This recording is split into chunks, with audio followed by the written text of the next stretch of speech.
I know I'm a little late to the party. I just saw Highest to Lowest. At the time of recording, it's been about a week and a half since it came out.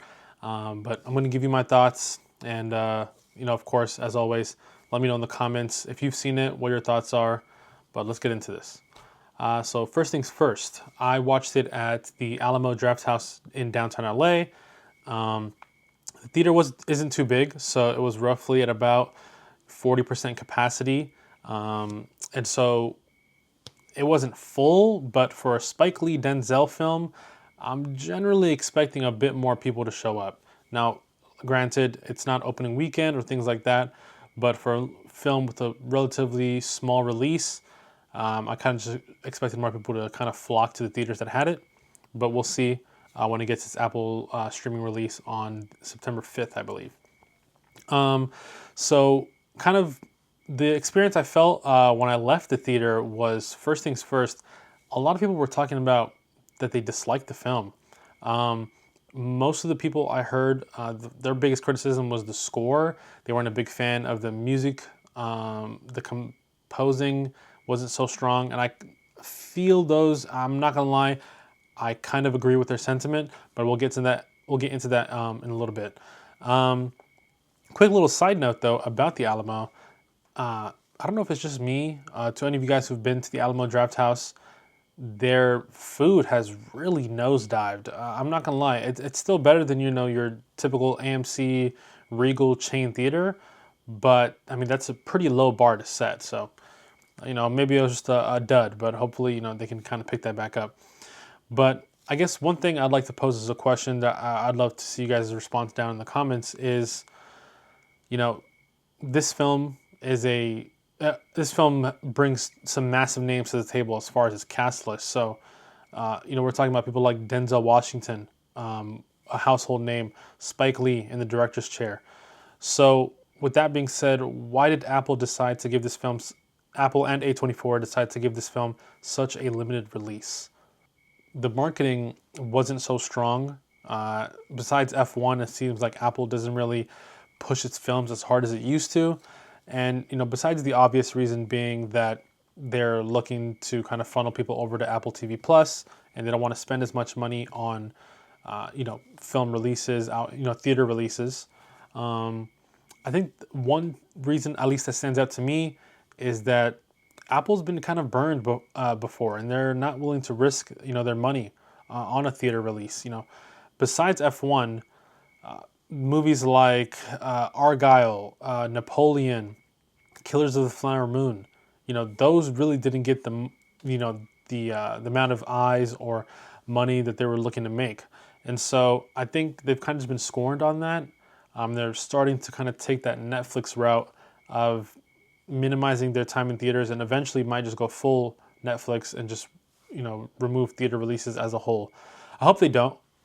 They're kind of the only streaming service right now that still does any sort of theater releases, and I hope they continue to do that. Best case scenario is they start to do more wider releases, but we'll see. So let's get into the meat and potatoes here.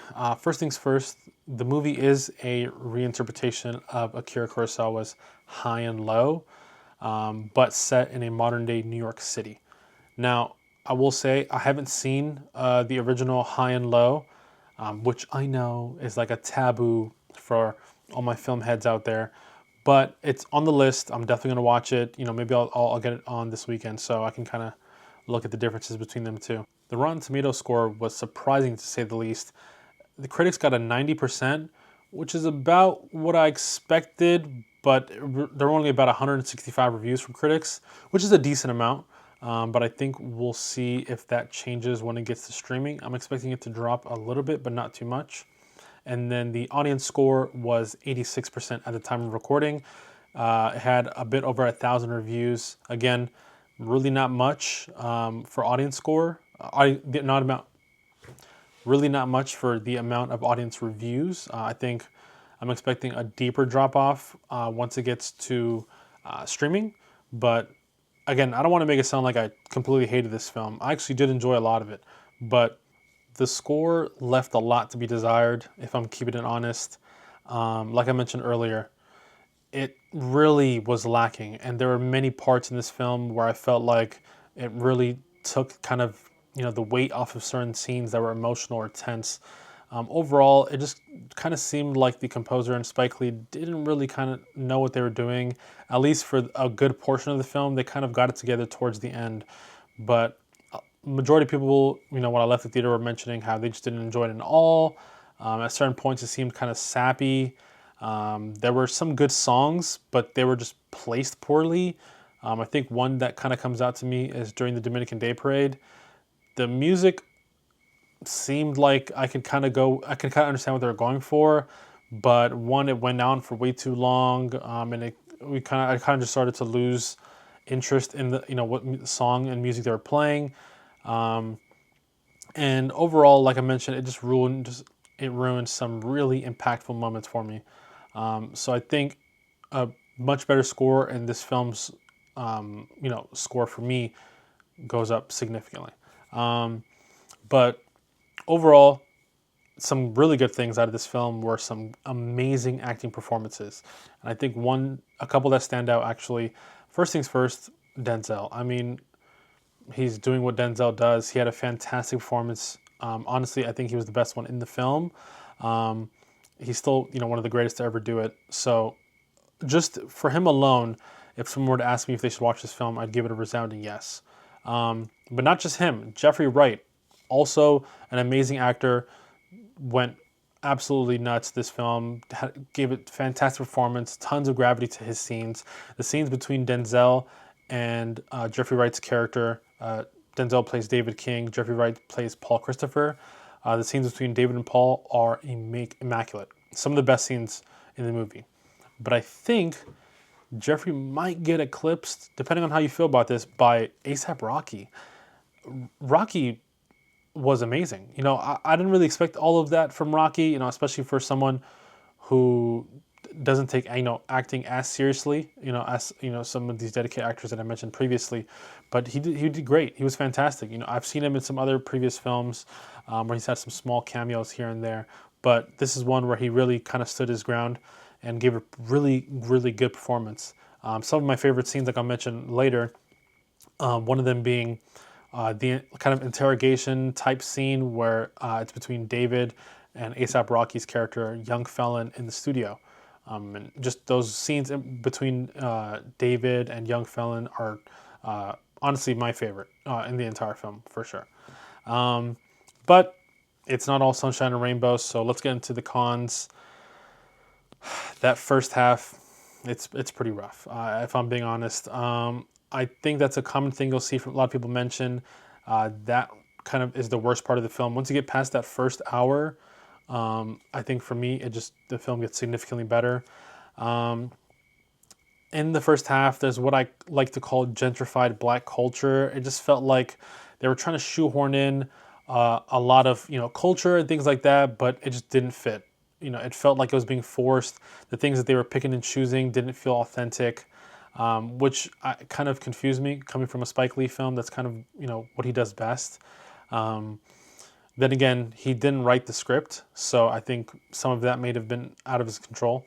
There was a lot of political messaging and like meta commentary that they were sprinkling in throughout the film, but it was a bit too blatant for my taste. I usually don't mind, if a film is commenting on something or uses any type of political messaging, as long as it's weaved seamlessly into the film. If I can outright see it and it's super blatant in my face, I think that takes away from it. And that's kind of why it kind of felt like they were blasting it at me. Specifically, like the scenes with Trey. I felt like they were kind of really portraying it, showing it off whenever Trey was on screen. There's that, and pacing is another issue for me. Like I mentioned, some scenes just seemed like they were going on for way too long. The Dominican Day Parade is one that stands out again. The chase sequence within the parade is really cool, but there's a lot that happens in between the chase sequence that I feel like could have been cut out, could have been shortened a bit.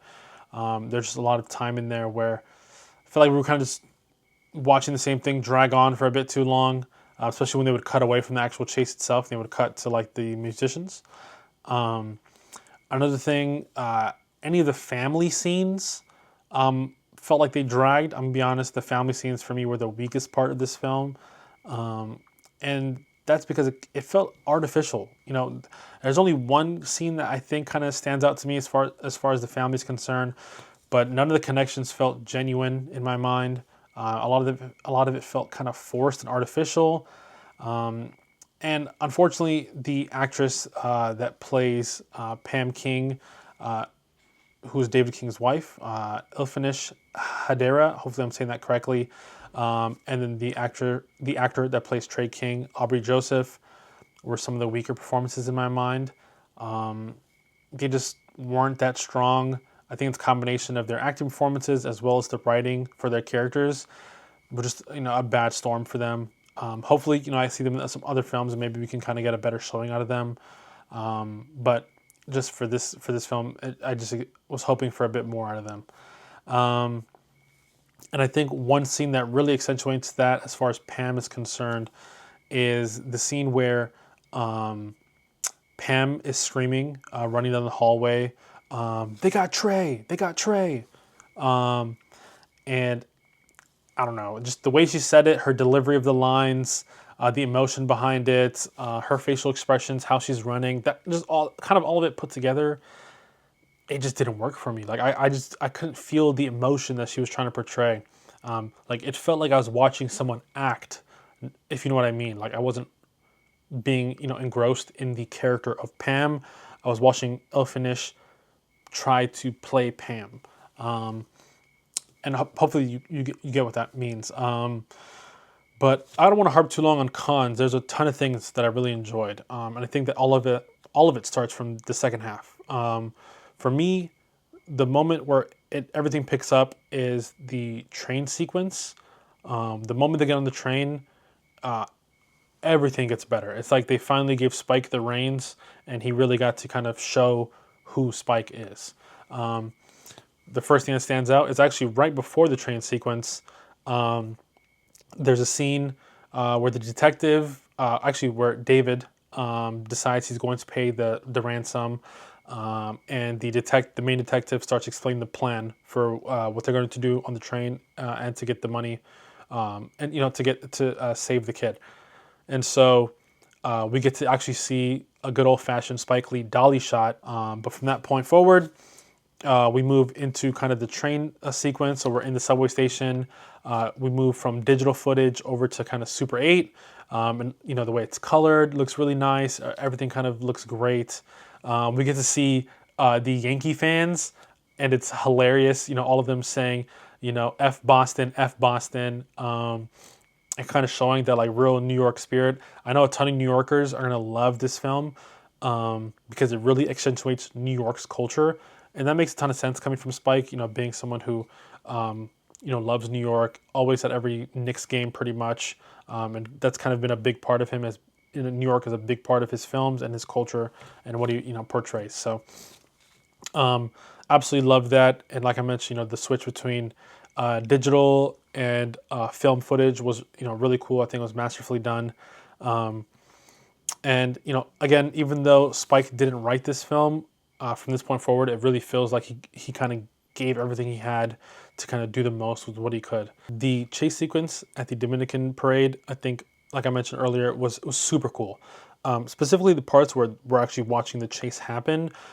Like I mentioned, when we cut to the musicians, I wasn't the biggest fan of it, but when we get to see the actor, the mayhem guy from the commercials, as a detective trying to drive through, the parade and like shoo away, all the people attending to the motorcycles of the different people, the different like thieves running away, switching backpacks to the point where I get lost at how many switches they're making. And then you realize at the end that they had, tricked the detective, the mayhem guy, and there was nothing, or there wasn't any money in the backpack that he ends up finding.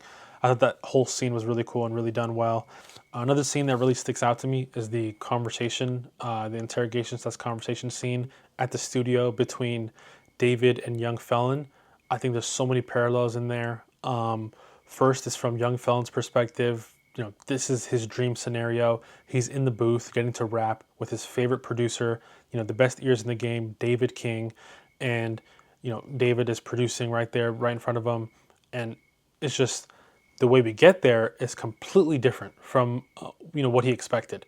He had to, steal, manipulate, blackmail, all that to get to this point. And I think it's such an interesting scenario, and the way it's drawn up, from David's perspective and young Felon's, because then we get to the point where David starts to like kind of interrogate him and like try to understand why he did what he did, but it's not just through a regular conversation.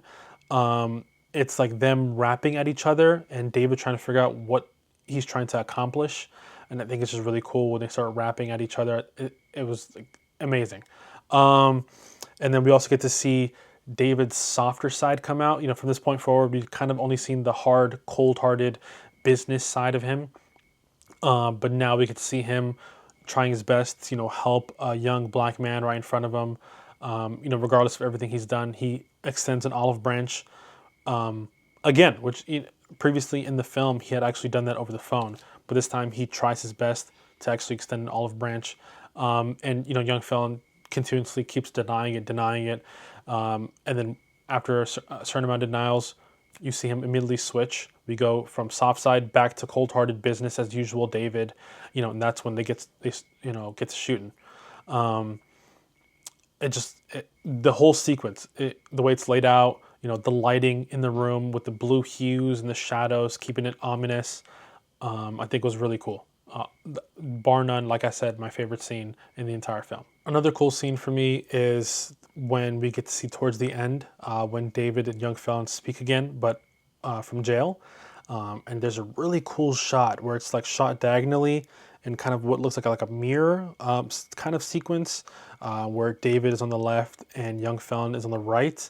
But they're both in frame, and we get to see them talking through the glass at each other, having a conversation, and young Felon trying to persuade David to sign him on to Stacking Hits, because due to everything that's happened with the blackmail and kidnapping and everything, young Felon's name has blown up in the news, and he's getting billions of streams, and so now he's the hottest one in town. And all up to this point, David's whole thing was trying to revive Stacking Hits, and to be able to sign someone with the type of fame that young Felon has now amassed. But we see right after that them transition to them at home, David at home with his family, and we get to see David finally listen to the artist that his young son Trey had been mentioning, and she's kind of relatively no name, but she's been making waves with her music and her voice. And so she sings for David. Again, he's got the best ears in the game. He loves what she does. Then we get the kind of announcement through some exposition that they're starting up their own label, kind of like a family-run label, brand new label for David. He's focusing on the music, getting away from the numbers and the fluff and all the extra noise that he's been so worried about up until this point. And we get to see him kind of revert back to just the music. It's a really cool callback to earlier in the film when he's talking with Pam about his original plan to buy these shares of his partner from Stacking Hits so he can have controlling vote and make some changes. But Pam mentions that he doesn't seem to be loving the music like the way he used to. One of the things he always used to do was throw the headphones on and walk from the studio all the way across the Brooklyn Bridge to where they currently live. And now he just doesn't seem to have that passion like he used to. But through this, he shows her that he still does, or maybe he now does and didn't, back then. And I think it's just a really cool full circle moment from that conversation. And so after all that, my Letterboxd score is a 3 out of 5. I really wish Letterboxd did it out of 10. It would be a lot easier to be more granular. A 6 out of 10, would be easier to kind of show, but whatever, I digress. I think on a second rewatch, there's room for me to bump that up a half point. But no promises, we'll see if I really do enjoy it. But as always, if you enjoyed the video, leave a like, Drop a comment down there. For the people who have seen it, what are your thoughts? Did it hit all your checklist? Is there something you wish it had that it didn't? That kind of thing. Let me know what other movies you'd like me to talk about, shows, etc. If you have a chance, go catch it in theaters. I'd recommend everyone give it a shot. If not, wait till September 5th. It'll be on Apple TV Plus. And yeah, see you later.